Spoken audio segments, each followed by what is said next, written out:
Doctor Ram Manohar Lohia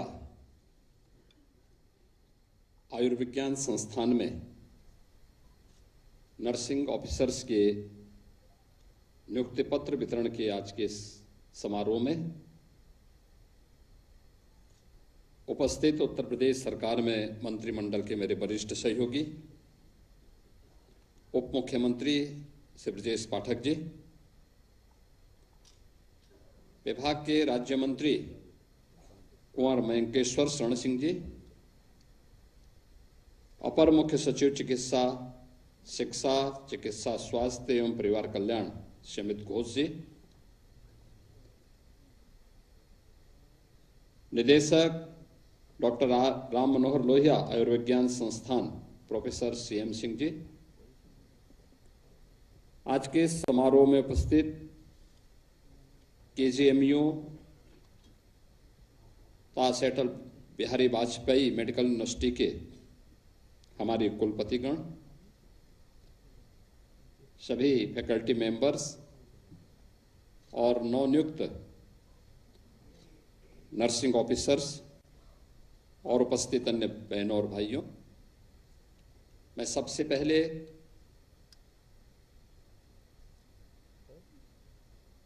doctor Ram Manohar Lohia आयुर्विज्ञान संस्थान को 665 नर्सिंग ऑफिसर्स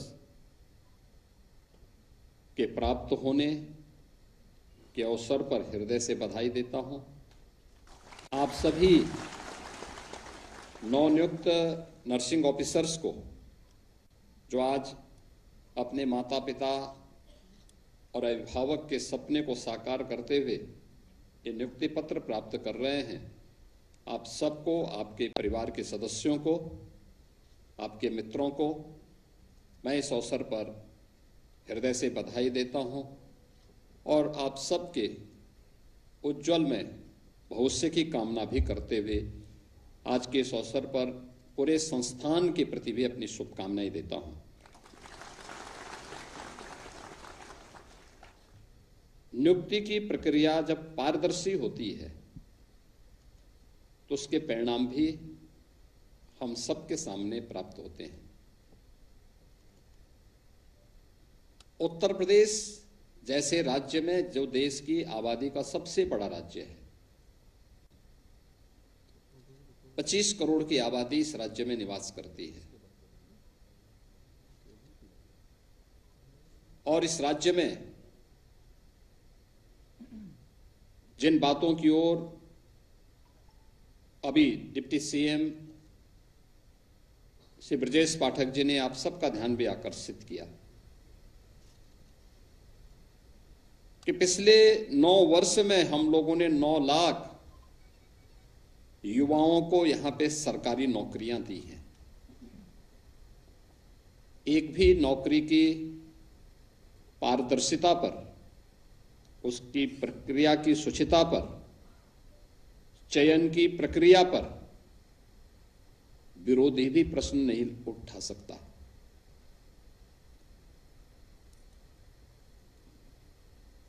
ये नियुक्ति की प्रक्रिया जो आज सफलतापूर्वक संपन्न हो रही है, मेरिट के आधार पर आरक्षण के नियमों का पालन करते हुए जिन नौजवानों का चयन हो रहा है, परिणाम क्या है? एक, नियुक्ति की प्रक्रिया पारदर्शी होने,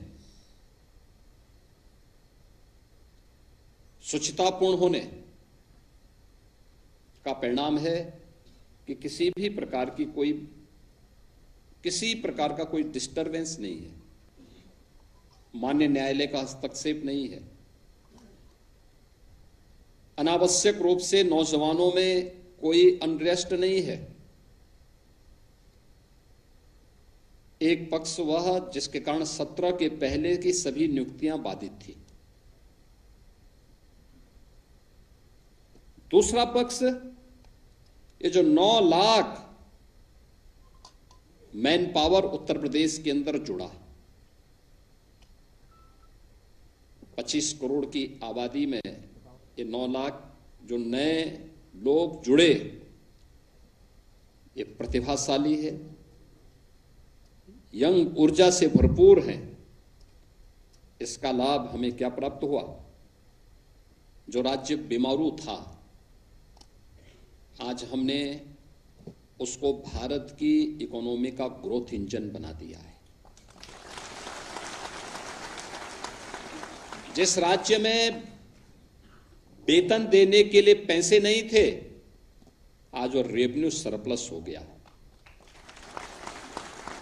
जिस राज्य की आमदनी प्रति व्यक्ति आय देश के अंदर आबादी में सबसे बड़ी, लेकिन प्रति व्यक्ति आय में सबसे नीचे पायदान पर गिना जाता था, बॉटम 5, बॉटम 6 में गिना जाता था, आज वह राज्य देश के अंदर टॉप 3 अर्थव्यवस्थाओं में एक है। अपनी इनकम को, अपनी प्रति व्यक्ति आय को 16 की तुलना में आज हम 3 गुना करने और अर्थव्यवस्था को भी 3 गुना करने में हमें सफलता प्राप्त हुई है।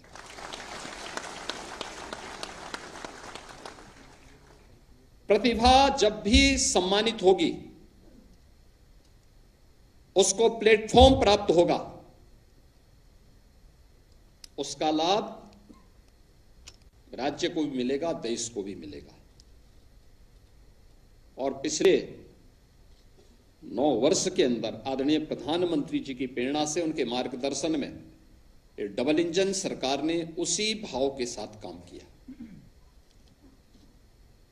जीरो टॉलरेंस अपराध और अपराधियों के प्रति ही नहीं है, जीरो टॉलरेंस करप्शन के लिए भी है। जीरो करप्शन के लक्ष्य को लेकर के गवर्नमेंट पहले दिन से चली और इसीलिए इस पूरी प्रक्रिया में ट्रांसपेरेंसी हो, किसी भी प्रकार का ह्यूमन इंटरफेरेंस न हो, इस बात को ध्यान में रख करके इस पूरी प्रक्रिया को आगे बढ़ाने का काम हुआ है। और उसी का परिणाम है कि हर सप्ताह हम लोग किसी न किसी नियुक्ति पत्र वितरण के कार्यक्रम के साथ जुड़ते हैं।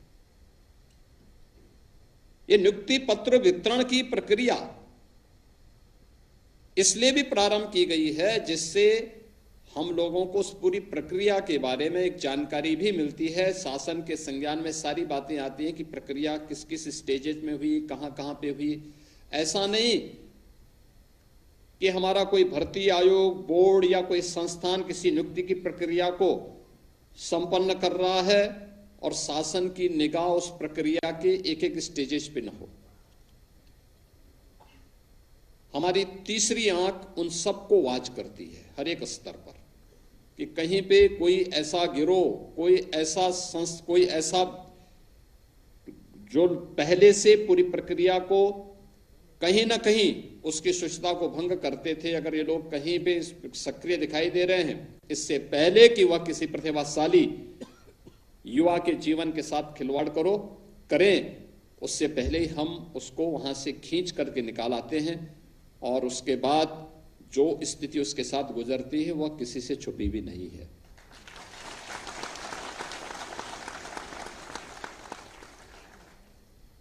आज उसी का परिणाम है कि प्रत्येक सेक्टर में यूपी ने विकास किया है।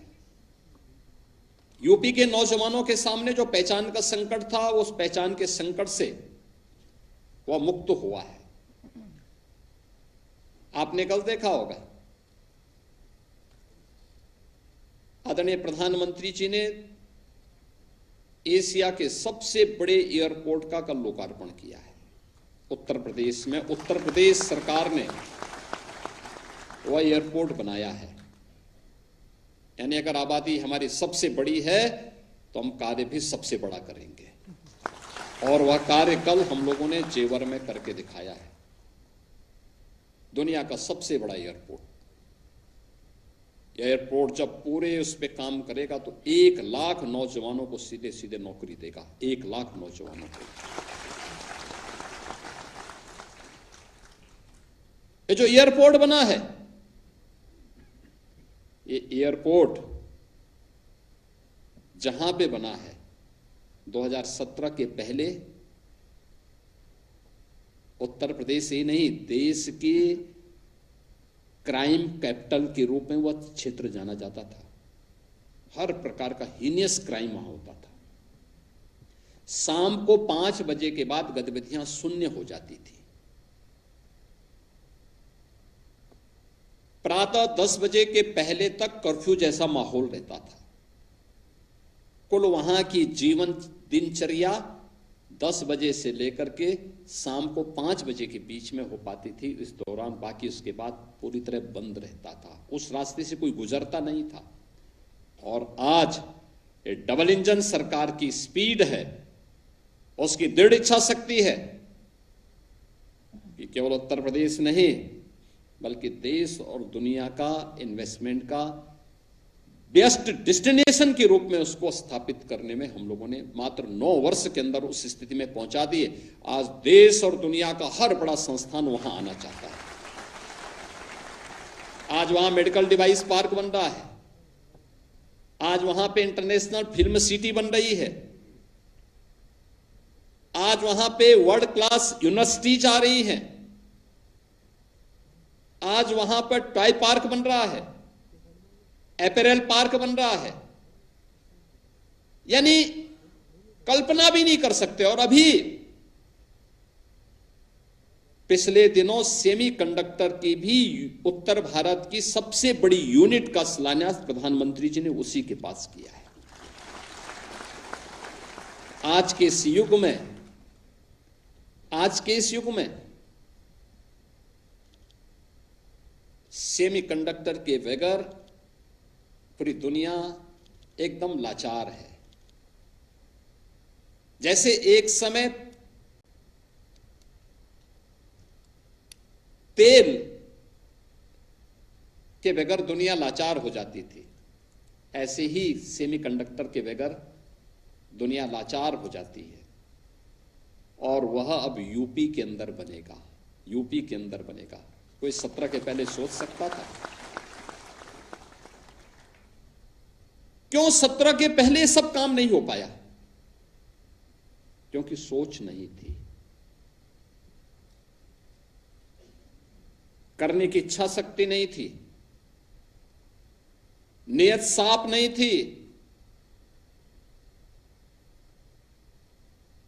वे लोग पहले भी नहीं करना चाहते थे, आज भी करने की इच्छा शक्ति नहीं है। जो कार्य हो रहा है उस कार्य को डिस्टर्ब करना है, हर हाल में उसको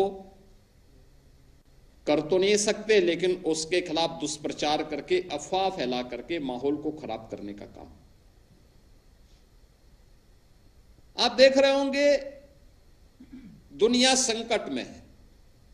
दुनिया के सामने अनेक संकट चल रहे हैं, उथल पुथल है। तमाम देशों में इमरजेंसी लागू हो गई है। लोगों में वहां संशय का माहौल बना हुआ है। गल्फ वार के नाते अस्थिरता का माहौल है। तमाम देशों ने अपने यहां लोगों की सर्विस को में कट करना प्रारंभ कर दिया है। कार्य के घंटे और वेजेज के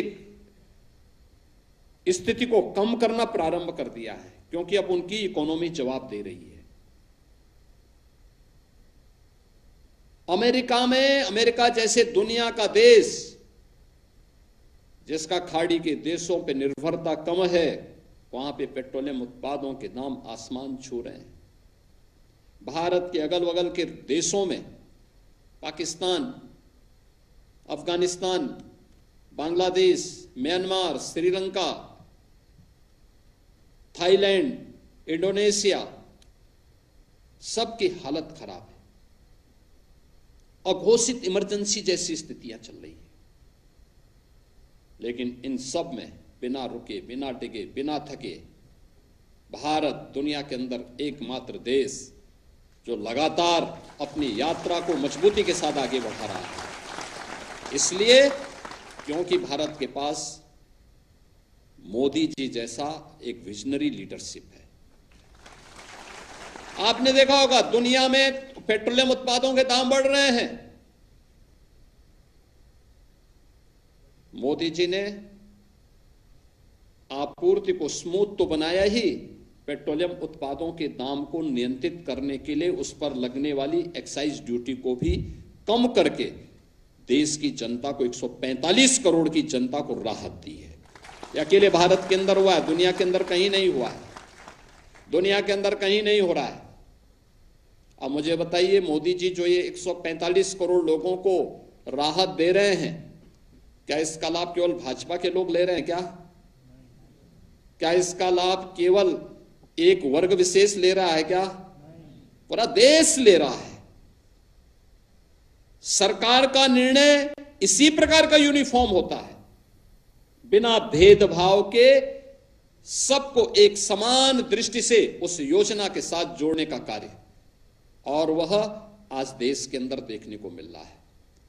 अब सोचो, मोदी जी के नेतृत्व में देश आगे बढ़ रहा है, तो मोदी जी को रोकने के लिए किस किस प्रकार के निम्न स्तरीय प्रयास प्रारंभ हुए हैं, कैसे अफवाह फैलाई जा रही है,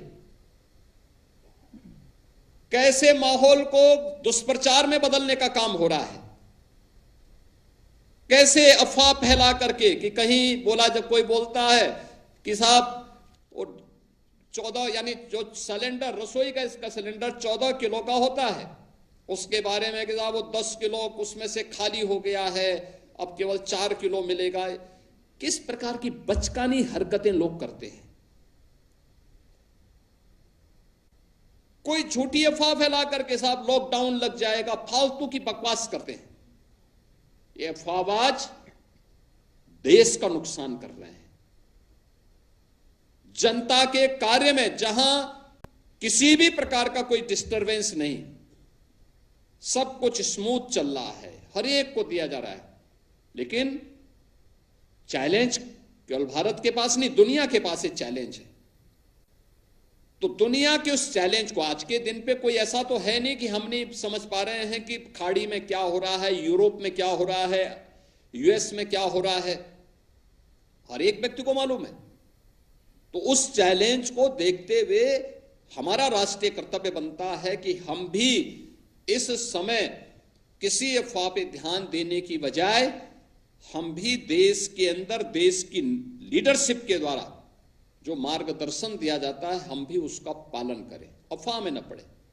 अगर रसोई गैस का सिलेंडर 25 दिन चलना है घर में, तो हम 7वें दिन लाइन लगाने के लिए क्यों खड़े हो जा रहे हैं? अगर हमारी गाड़ी की टंकी पूरी है और ये गाड़ी की टंकी अगले 4 दिन चल सकती है, तो हम वहां से पेट्रोल निकाल करके और क्यों फिर लाइन में खड़े हो जा रहे हैं? नहीं होना चाहिए, नहीं होना चाहिए।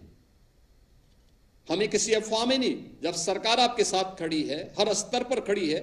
कोविड जैसी महामारी के दौरान मोदी जी ने अपनी परवाह नहीं की, सड़कों पर उतर करके वैक्सीन दिए, हर प्रकार की सुविधाएं दी। तो फिर जब देश की लीडरशिप फ्रंट फुट पर आकर के देश को संबल दे रहा है,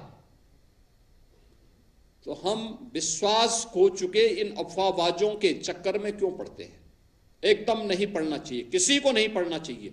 और मेरी अपील होगी पूरे प्रदेशवासियों से, इन अफवाहबाजों से जो हमेशा समाज का और देश की अपूर्णीय क्षति करने पर उतारू होते हैं, इनसे हमें सावधान और सतर्क होकर के हमेशा सतर्क होना होगा। क्योंकि जब ये सत्ता में थे, इन्होंने कुछ नहीं किया, न युवाओं के लिए किया, न महिलाओं के लिए किया, न अन्नदाता किसानों के लिए किया,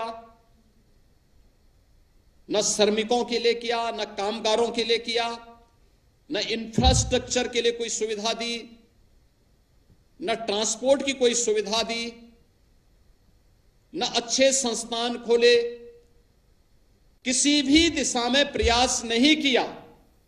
और जब जनता ने उन्हें सत्ता से बेदखल कर दिया, तो अब वह स्वयं तो बेदखल हो चुके हैं, स्वयं तो विश्वास खो चुके हैं, और दुष्प्रचार करके, अफवाह फैला करके पूरे समाज को गुमराह करने का कार्य भी कर रहे हैं।